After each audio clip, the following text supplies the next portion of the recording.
Hi, I'm Ann Simonson. Have you ever found something that you enjoy so much or that you're taken by to the degree that you can't get enough of it? Well, I'm kind of doing that with a new chef, but new to me, although he's been around for decades and decades and decades.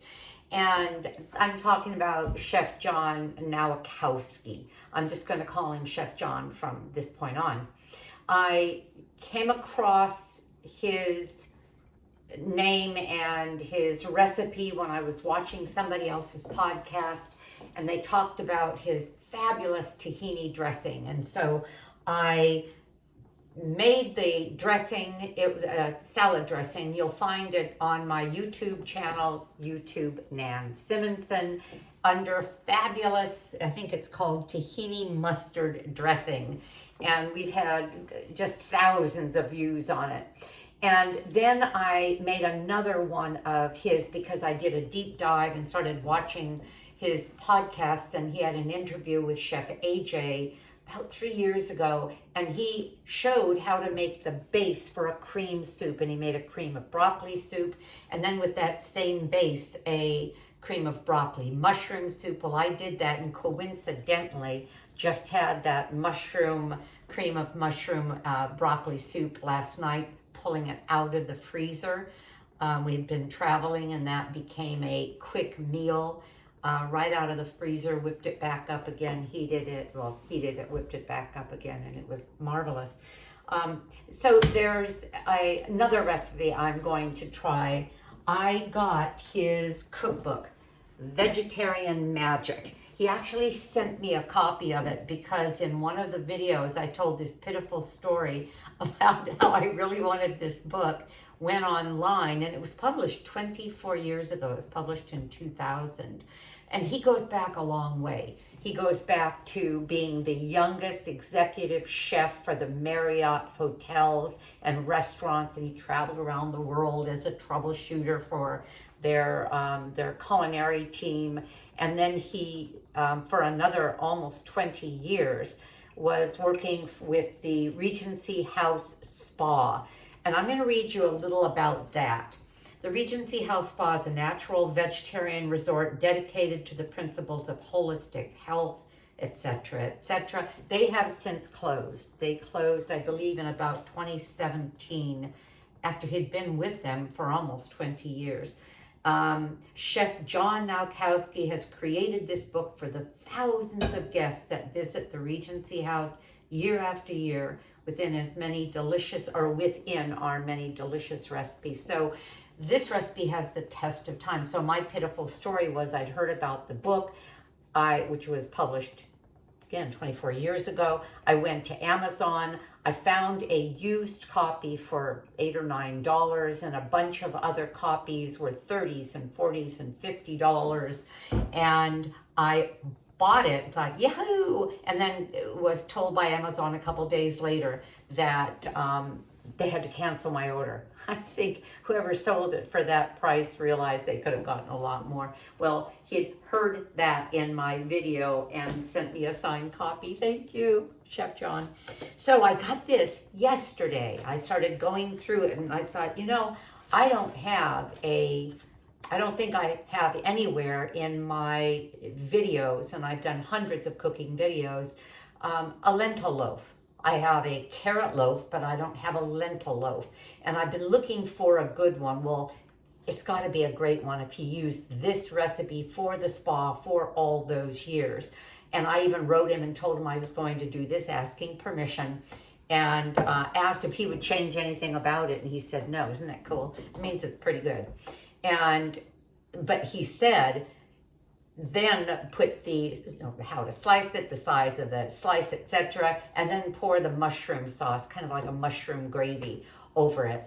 And so I decided, you know what? Even though on Friday night, this is Friday night in the middle of May of 2024, we go out every Friday night. It's date night. I thought, no, I'm going to make a lentil loaf and his mushroom sauce, and I'm going to video it. And that's what we're going to have for dinner tonight. So that's what you're going to see me doing. Now, can you get this? I believe you can. obviously not on Amazon unless you want to pay a fortune.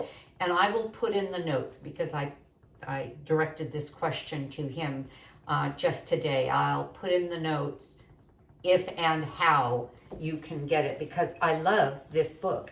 It again has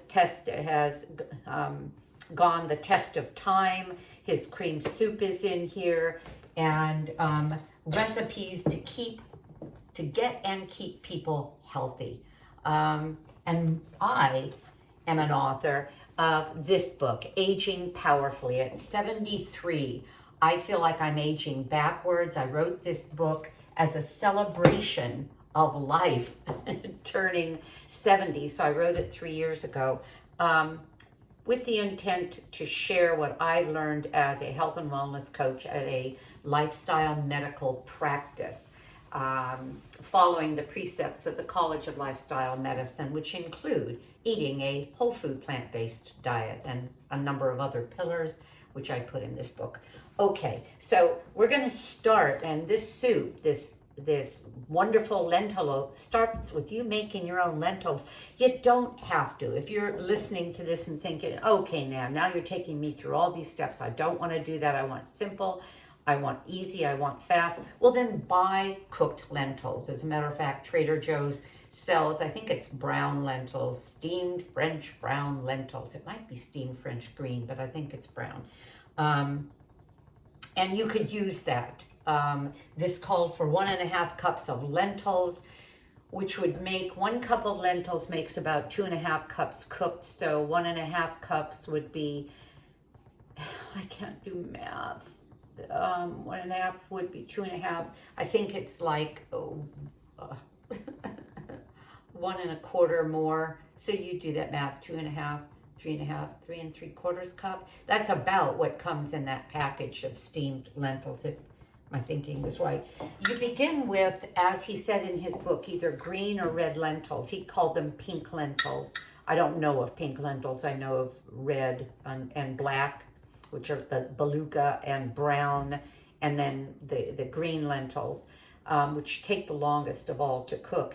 And the red lentils take the least of all to cook. And so his recipe calls for 1.5 cups of either pink, and I'm assuming he means the orange, and if I'm wrong, I'll hear about that, and I hope I do, and then I'll clarify it in the description, or brown, the green. Well, I decided to do both because the orange or the pink lentils, they almost disintegrate to create almost a mush.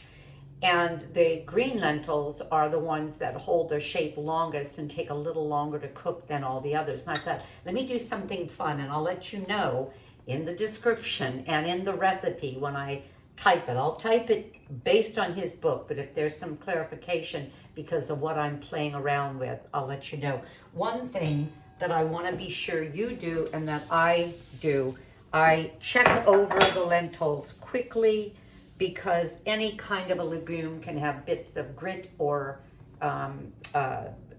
rock in them, and also rinse them. But I wanted to show you what this looked like, so I'm going to walk away from you for a fraction of a minute and just rinse these out in my sink. I hope you do this. I hope you do this with rice, any kind of grain, any kind of legume, because you don't know what you're getting otherwise. You can bet you're getting dust and dirt, so rinse them. Thing is, I did this once, and I rinsed it well ahead of doing a video, and the starch, and these were pink lentils, or the orange lentils, red lentils, that they more than anything, they're just the softest of the lentils, and the thing stuck and made a cake almost, and it was, I could get it apart, but it wasn't that easy. So what I've just done is and this is what I do, I kind of shake it like this and it moves it around. Okay, I'm going to put them in the pot, and they've been rinsed, as you saw, and he is doing what you would expect a good chef to do, and that is flavor the lentils during cooking, and that's one of the reasons that maybe you don't want to buy them, but you could, and then just add these seasonings later. Chef John uses Bragg's aminos instead of salt. It's the fermented product of soybeans. In other words, soy protein, soybeans, the fermented, well, it's a fermentation of soy and water.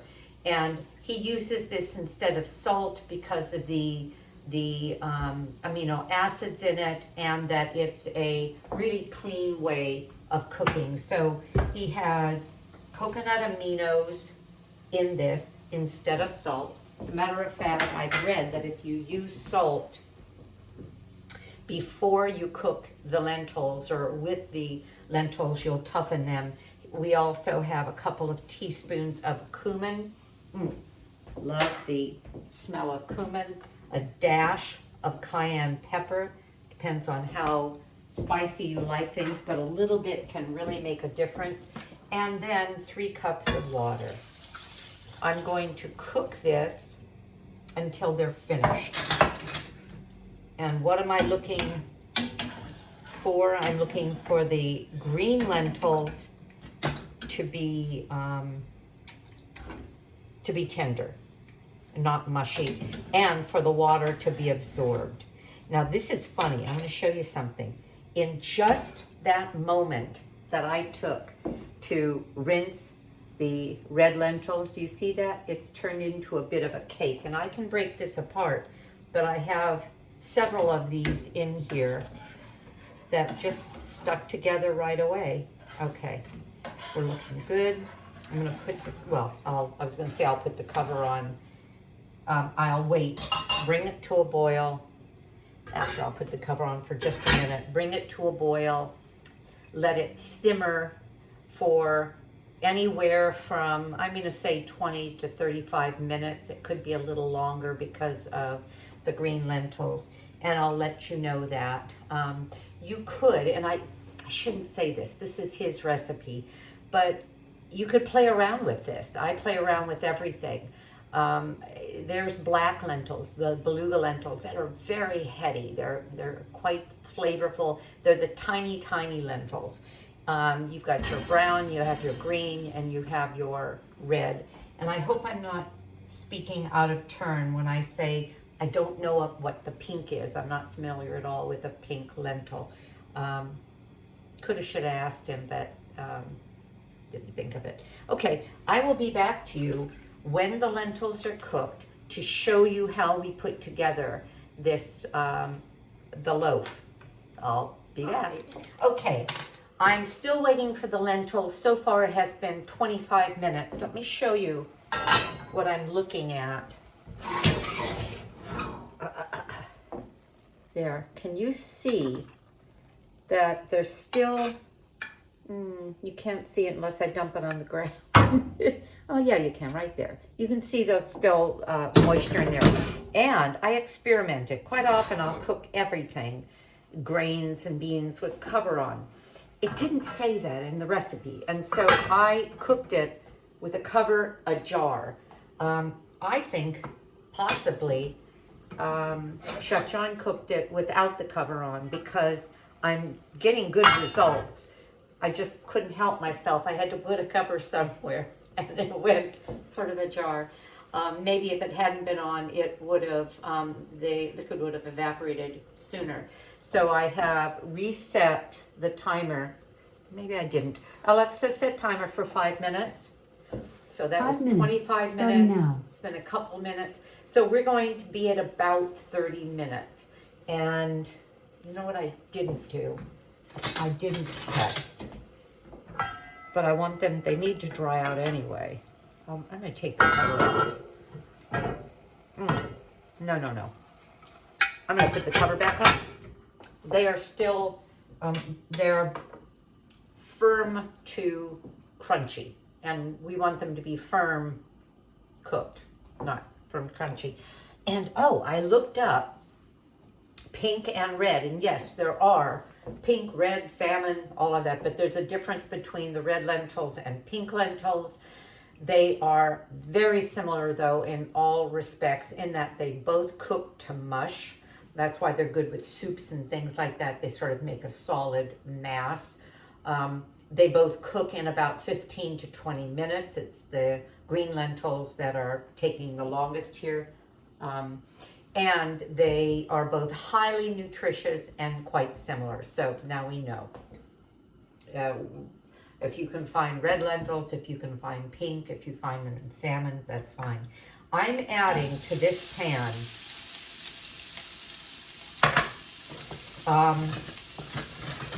one chopped onion, about this size.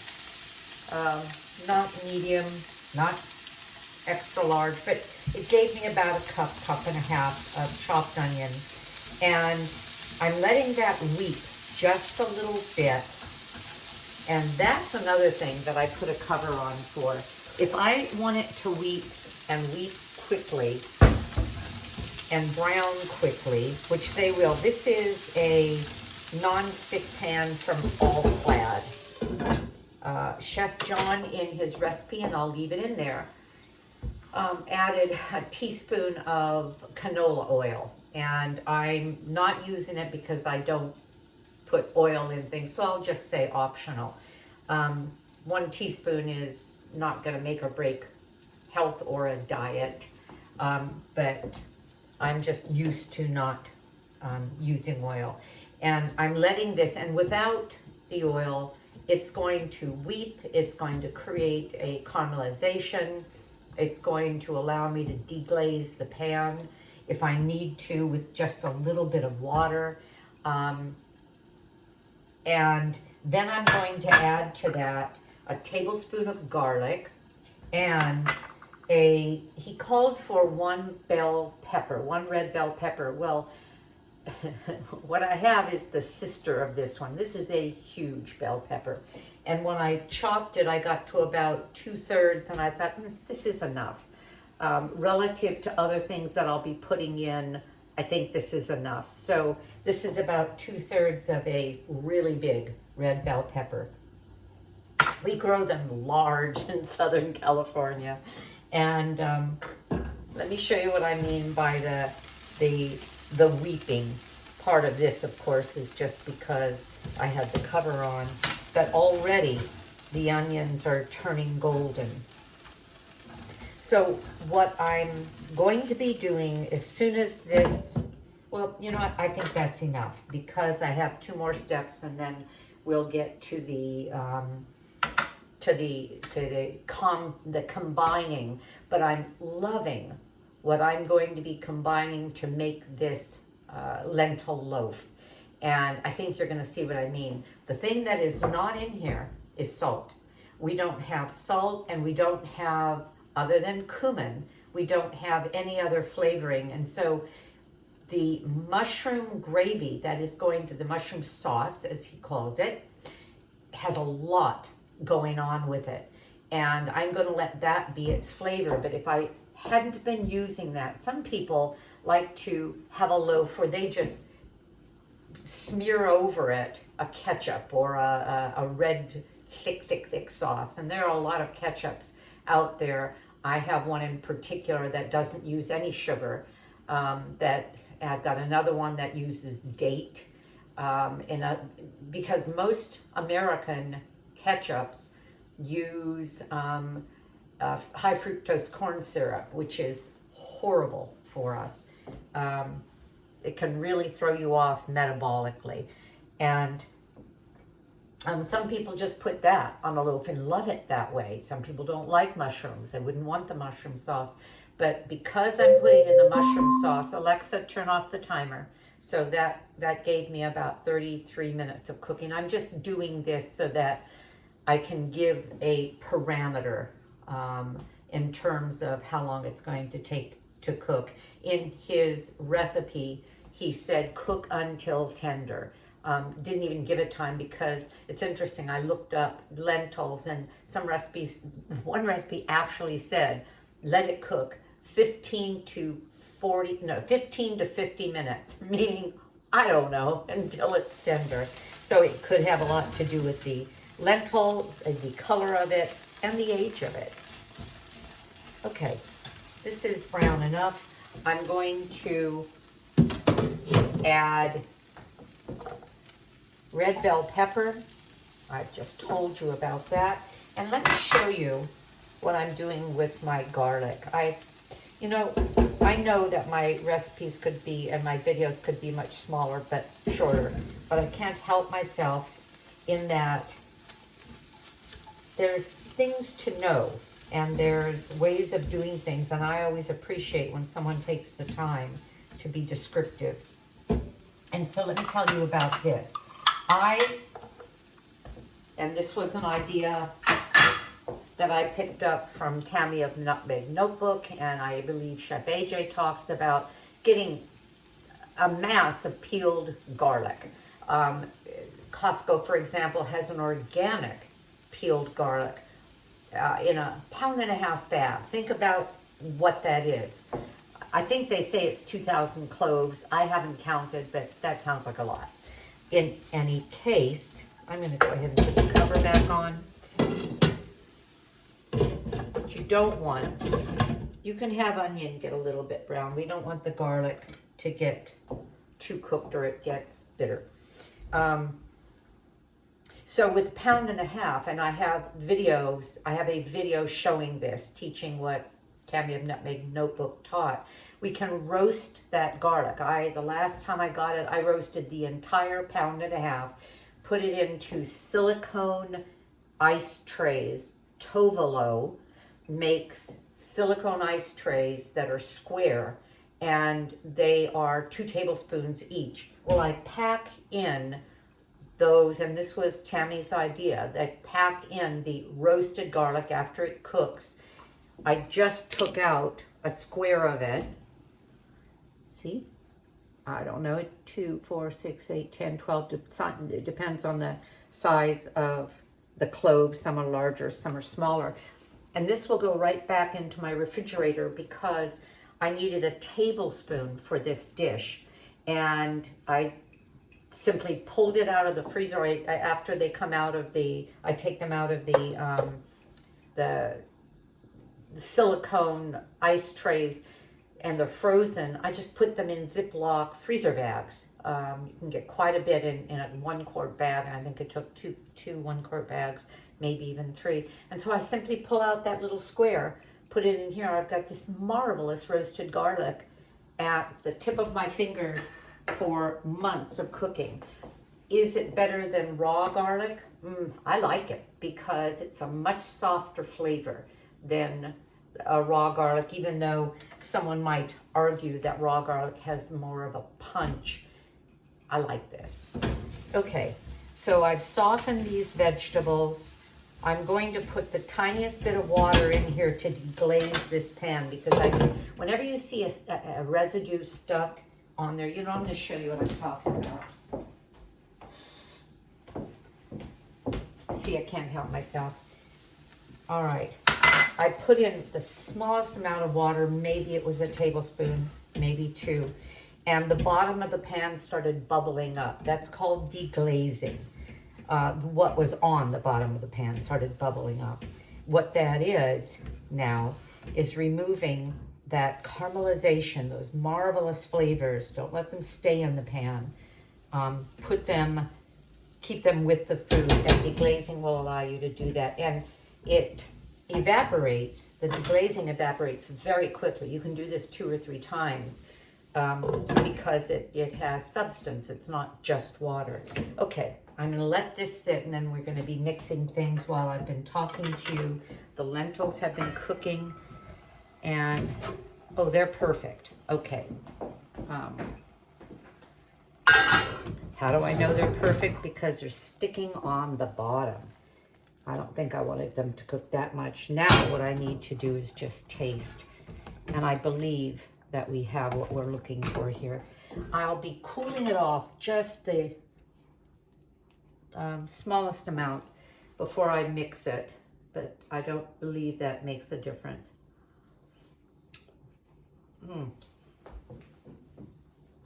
wow, that's hot.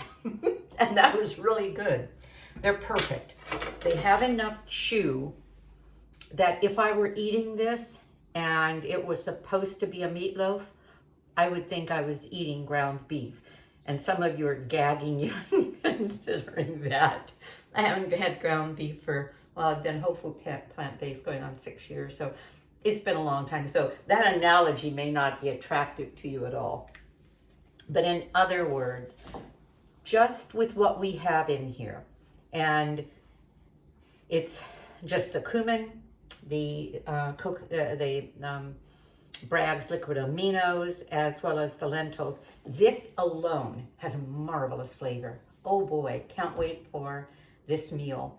As a matter of fact, it will go together just in time for us to eat it. So I'll be back to you in I'll be back to you in a minute, and I'll show you putting it together. It takes about 45 minutes to bake, and I'm gonna let it set for a couple of minutes to set up, and then we'll be dining. In the meantime, I'm going to do another video, separate video that I will post separately with this mushroom sauce. So you can use it or not. Okay, I'll be back to you to finish this. Okay, I'm back to put this together. How simple was it? Think about this. We put the lentils together with a few ingredients, cooked them. I could walk away for, now I know, about 30-35 minutes. I measured the lentils because we were speculating as to how much cooked it would be in case you simply wanted to buy cooked lentils. And the 1.5 cups cooked up to about 3.5 cups. So that's what we're looking at of cooked lentils. And the texture is wonderful. They smell great. And I would do this with lentils that I was using for a taco mix or anything else. This was super simple. I use my Instapot a lot. I don't think I've made lentils to give me this kind of a finished product in my Instapot, so I have nothing to compare it to. These are the vegetables. You know what? I didn't show you. Let me show you what they look like. This is a more compact mixture because remember I put the red in there, the red lentils, we call them pink, and they broke up into a much finer grain. So they created in this dish a more sort of cohesive mix. Anyway, now we're putting in the sautéed vegetables, which was the onion and red bell pepper and a tablespoon of chopped garlic. I'm adding to it now some rolled oats. This is so nutritious.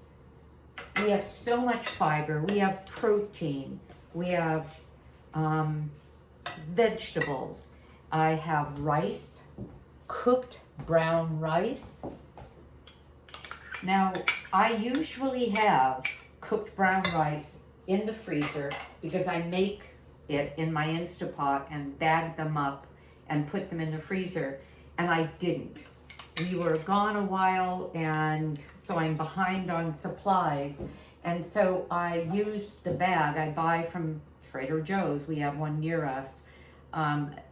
Frozen organic brown rice. It goes in the freezer, and it's easy to pull out and use whenever I need it. I do not, and I say this in every video, use any of those bagged things, like they have washed, ready to go sugar snap peas in bags, put it in the microwave. Their rice, put it in the microwave. Other dishes, just put it in the microwave, all in plastic. You do not want to heat in the microwave or anywhere plastic because it is going to a degree, decompose. And we've got enough microplastics to deal with. You don't want it that way. So I just put it in a bowl out of that plastic bag, put a saucer on top and put that in the microwave for the same amount of time. And then I have a cup of corn, just cooked corn, you know, frozen well, cooked corn. Okay. And the reason I'm hesitating is then I thought, do I mean really cooked corn? But if corn is defrosted, it has been blanched. So it's partially cooked. Now look at this beautiful mixture. I'll mix it up and I'll bring it to you.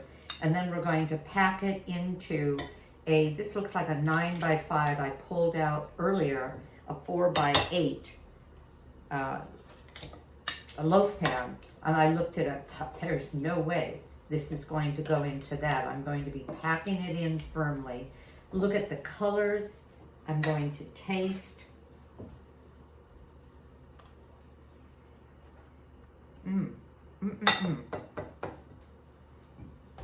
Wow, that is so good.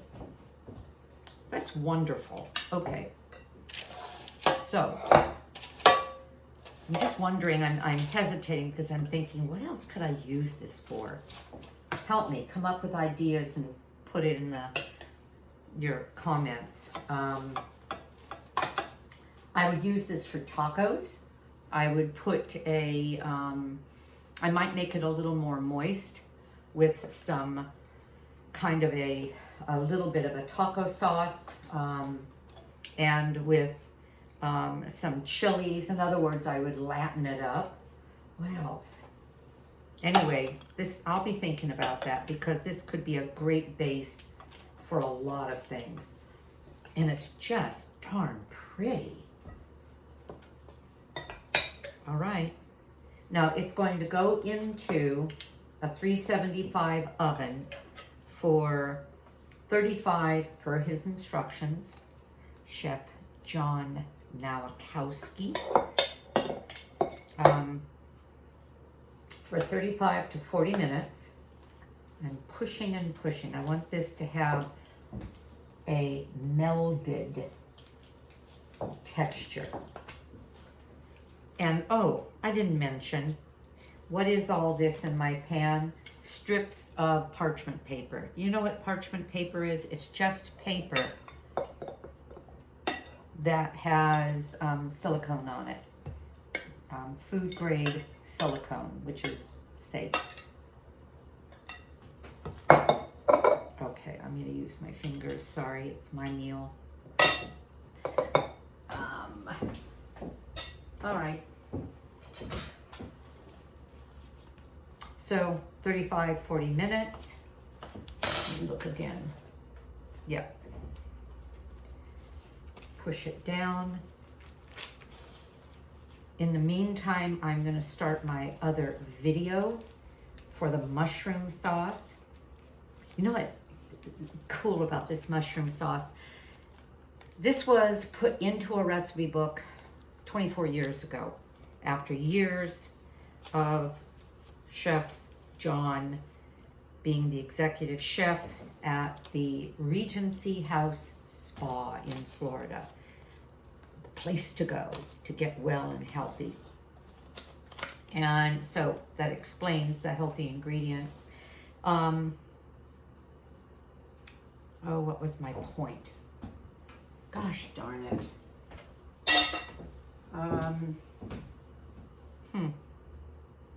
I had a point to make okay. And so these recipes were created a long time ago. And in the mushroom sauce recipe, he calls for 2 cups. Is it 4 cups? 2 or 4, I believe it's. See, I have it earmarked in this marvelous cookbook. You've got to get a hold of this, and when I find out how you can, I'll let you know in the description. 2 cups of sliced mushrooms, but the name of the sauce is wild mushroom sauce.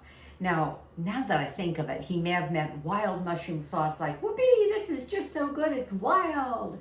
Or he might have meant these are wild mushrooms. And I thought, well, they're kind of not. But 25 years ago, could you have gone to the store and easily found fresh shiitake mushroom or portobello? Well, he has morels in here. They are definitely a wild mushroom. And trumpet mushroom. So what I did when I went to my Whole Food store, not Whole Foods store, but my natural food store, because I can get all of these organic. I got a little of each, so I'm going to have a combination in there. But I just thought that was so cool that yeah, 25, 30 years ago, some of what we can get easily anywhere, you couldn't find them. Think of what groundbreakers they were with this. When did he start with them? Well, 20 years before 2019. So 90, if I remember correctly, it was like 1997 he began with them, and I believe they closed in 2017. I may be way off, but I think that's kind of right. And they were groundbreakers. Okay, so this goes in 45 minutes. I'm going to cook it, then I'm going to take it out and turn it upside down. I'll show you photos when we have this set up and we're about ready to eat. I'm looking for my little off switch, and I've walked away with it. So I'll see you soon. Hi, I'm back. I wanted to show you what I pulled out of the oven. I've let it sit for just a bit. I'm going to turn it over. Well, let me do this. I have a pewter platter. There. And remember, I had put a sheet of parchment paper at the bottom and a couple on the sides. Chef John said if you don't use parchment paper, you're going to want to run some oil along the edges and then still use a knife, because in most of the pans it will stick. So this is what we have. I'm going to enhance its look with a bit of, this is bay laurel, just cut it off my shrub. And when we serve it, it'll be at the table when we serve it. He suggested, grab my knife, 2-inch slices. And well, I think I'm gonna do 1 inch to start with. Oh, look at this. Look at the insides. You can see it's still steaming hot. Oh, this feels nice and moist. From the outside, it looks a little dry. My husband looked at it and said, boy, that looks dry. And I thought, uh-oh. Chef John had recommended that we serve it with the mushroom sauce, and I'm making that now. That will be a separate video. You'll find it under Chef John Wild Mushroom Sauce. But without that, I could, I'm sorry, I'm just eating while I'm talking to you. I could have put a barbecue sauce. I could have put a tomato sauce. I could have done, well, any number of things. So this is where we are right now. I'll show it to you plated on a plate. And I hope you enjoyed this. Give me a thumbs up, subscribe to my channel, do all those things that make a difference, because then I can make a difference as a whole food, plant-based culinary trainer. Have a great day. I know I'm going to. Bye-bye.